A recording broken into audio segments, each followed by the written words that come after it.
Hi guys, Mike here, and in this clip we're going to have a look at the Nokia Asha 302, the successor of the very popular Nokia C3.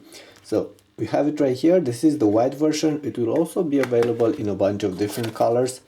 Will be available in silver and red and maybe blue as well. The white version looks very fancy. It's made from plastic and a little bit of aluminum. And let's have a quick look at it around the device. First of all, on the front we have the QWERTY keyboard.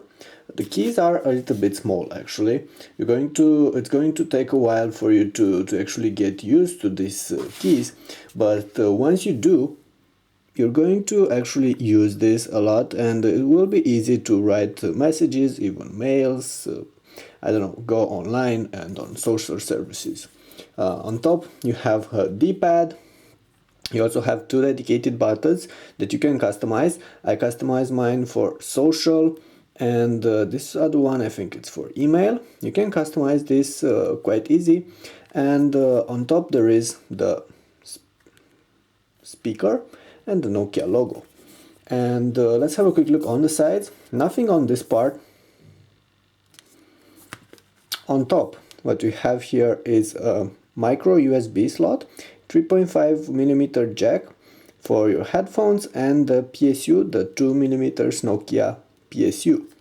And on this side we have this jack that will take micro SD cards, and it's of course hot swappable. And on the bottom there's actually nothing, so you don't have a dedicated button for the camera, you don't have a volume rocker. Very simple design here. And the back of the device, you notice this silver aluminum part. It looks good, will be quite solid. And you have a 3.2 megapixel camera, no flash, and there's the speaker. Only one speaker is placed here. Now opening the device, it's quite easy to access the interior, and this is the battery. It's quite a big battery, and the SIM is placed beneath this. It works with a regular size SIM.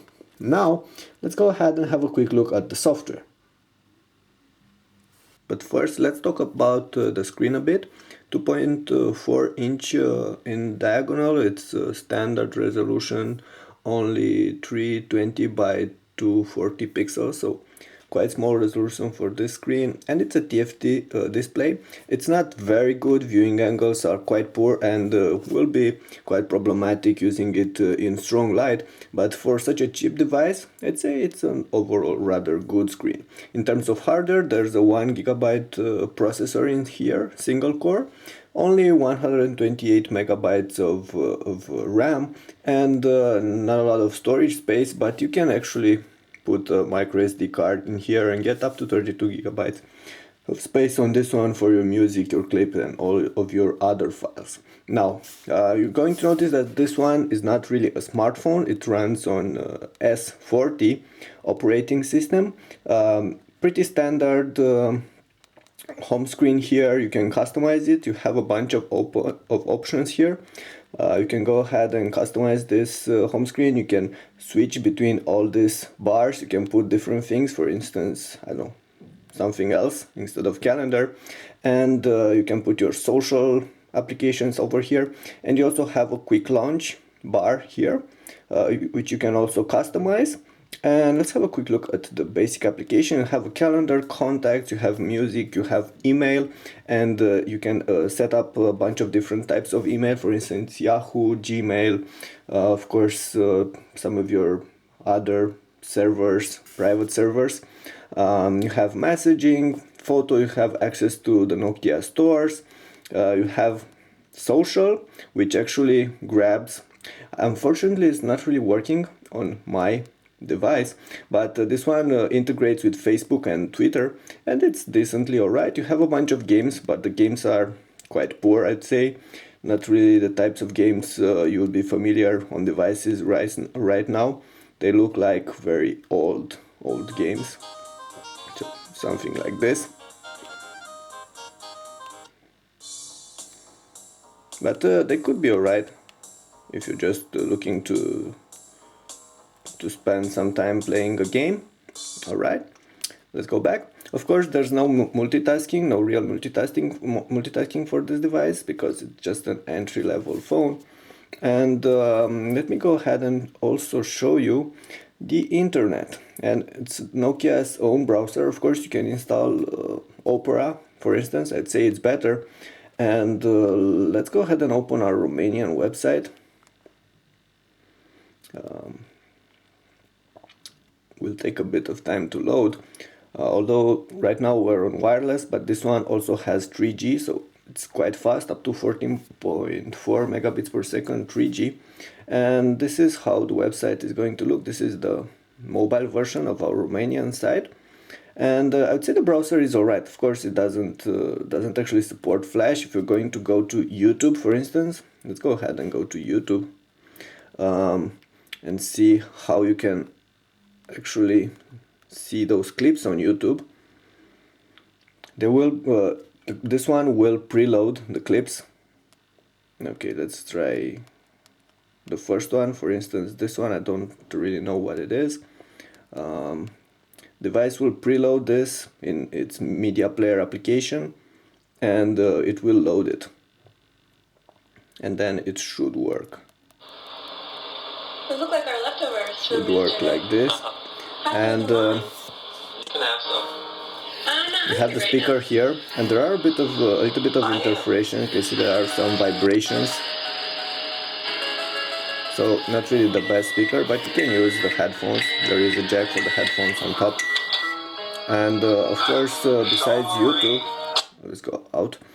Besides YouTube, you can also play other kinds of content. Will work with standard definition clips, DivX, XVids, stuff like this, but it won't work with MKVs or any other kinds of HD clips.